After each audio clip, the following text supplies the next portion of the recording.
मैंने ओगेडे की अजीम सल्तनत में तुम्हें एक वफादार कमांडर बनने का मौका दिया था।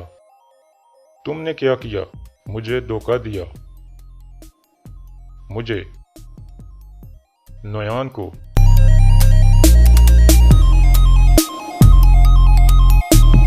नोयान अब्दुर्रहमान के जरिए हमें एक जाल में फंसाना चाहता है। तुम क्या करने जा रहे हो? अब मेरे दिल में सब्र बिल्कुल खत्म हो चुका है और अब जंग का वक्त है।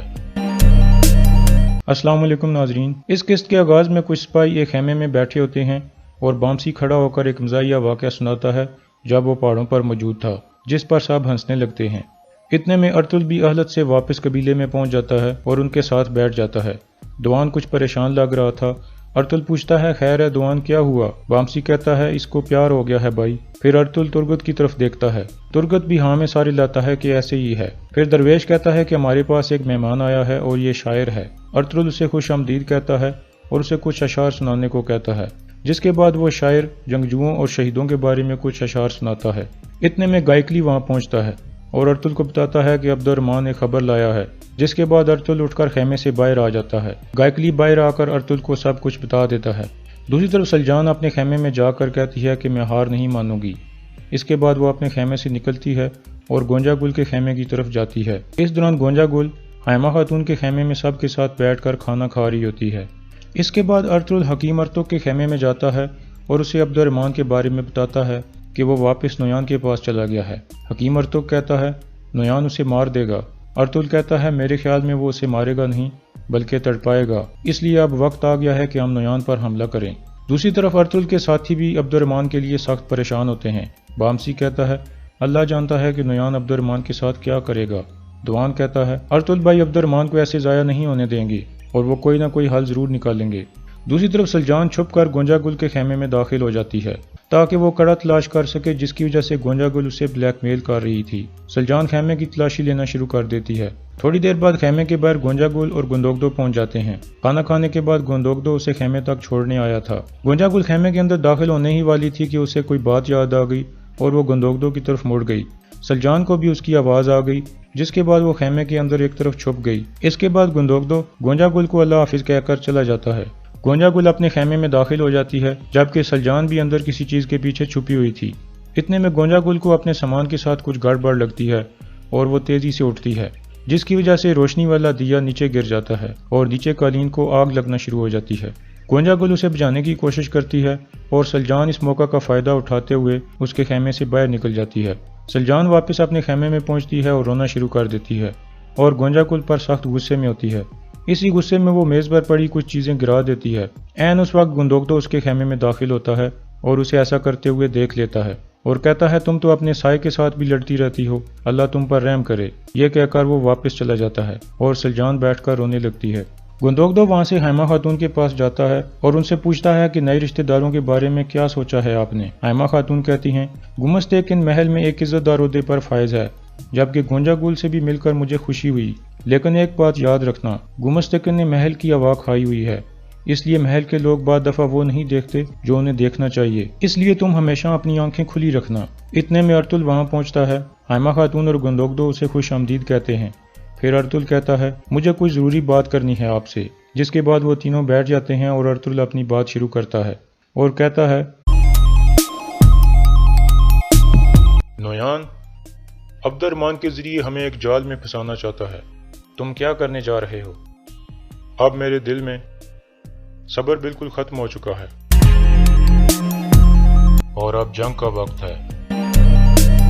गुंदोगदो कहता है, क्या तुम उसको उसके अपने ही जाल में फंसाना चाहते हो? अर्तुल कहता है, हाँ, मेरे दिल में सब्र अब खत्म हो चुका है, अब हमें तलवार उठानी होगी, जंग का वक्त आ गया है। फिर हायमा खातून गुंदोगदो से राय मांगती हैं। गुंदोगदो कहता है, भाई सही कह रहा है, इसलिए अब हमें जिरगा बुलाकर सबको इस बात पर रजामंद करना होगा। फिर हम दुनिया को दिखाएंगे कि दो कबीले मिलकर क्या कर सकते हैं। दूसरी तरफ अब्दुर्रहमान वापस नोयान के डेरे पर पहुंचता है।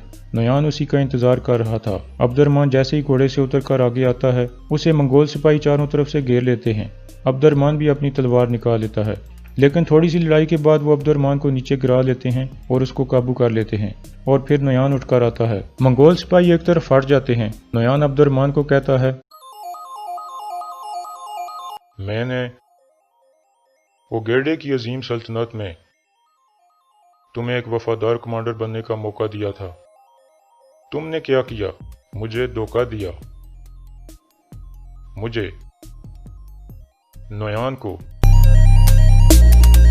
اس کے بعد عبد الرحمن کہتا ہے، تم اور تمہاری سلطنت جہنم میں جاؤ، جس پر نویان غصے میں آ جاتا ہے اور اسے مارنا شروع کر دیتا ہے۔ پہلے وہ اس پر مکے اور گونسے برساتا ہے، پھر ایک ڈنڈا اٹھا لیتا ہے اور لگاتار اس کے سر پر مارنے لگتا ہے، جس کے بعد عبد الرحمن بے ہوش ہو جاتا ہے۔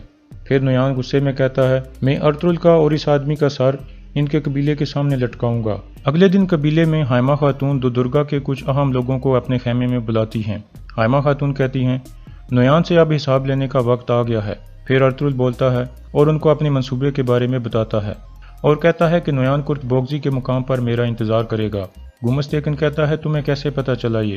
ارطغرل کہتا ہے، عبد الرحمن جسے آپ غدار سمجھتے تھے، اس کو میں نے جیل سے نکلوایا تھا اور نویان کے پاس جاسوس بنا کر بھیجا تھا، لیکن اب اس کی زندگی خطرے میں ہے، اس لیے ہمیں بہت جلد کوئی ایکشن لینا ہوگا اس سے پہلے کہ وہ اپنی زندگی کھو دے۔ پھر ارطغرل انہیں ایک نقشہ دکھاتا ہے اور کہتا ہے کہ نویان کے آدمی مجھے پھنسانے کے لیے کرت بوغزی کے مقام پر موجود ہوں گے، اور جب وہ وادی کے نیچے ہمارا انتظار کر رہے ہوں گے، ہم دوسری طرف سے پہاڑی کے اوپر چلے جائیں گے اور اوپر سے ان پر حملہ کر دیں گے، جس کے بعد انہیں سانس لینے کا بھی موقع نہیں ملے گا۔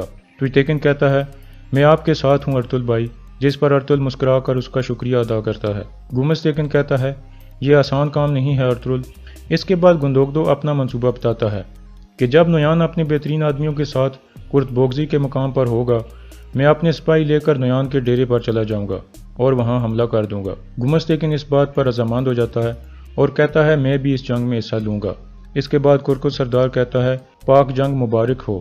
آخر میں ارطغرل کہتا ہے کہ جو باتیں یہاں ہوئی ہیں وہ صرف یہیں تک رہنی چاہیے، اگر ایسا نہ ہوا تو میں سمجھوں گا کہ غدار ہم میں سے کوئی ہے۔ دوسری طرف نویان کے ڈیرے پر عبد الرحمن کو ایک پول کے ساتھ باندھ دیا جاتا ہے۔ الو بل کے ایک کھوپڑی اٹھا کر رقص کرنا شروع کر دیتا ہے۔ اس کے بعد وہ کھوپڑی نویان کے پاس لے کر جاتا ہے۔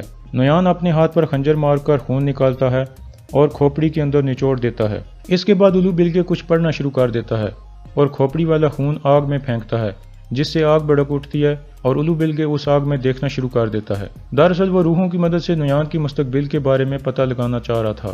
تھوڑی دیر بعد نویان اسے کہتا ہے، کیا دیکھا تم نے؟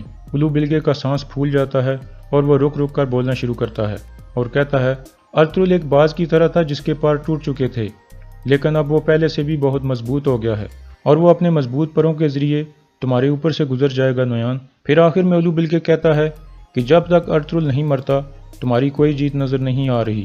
یہ سن کر نویان شدید غصے میں آ جاتا ہے اور الو بلگے کو دھکا دے کر گرا دیتا ہے، پھر غصے سے ادھر ادھر گھومنے لگتا ہے اور کچھ دوسرے سپاہیوں کو بھی گرا دیتا ہے، اور یہاں اس قسط کا اختتام ہو جاتا ہے۔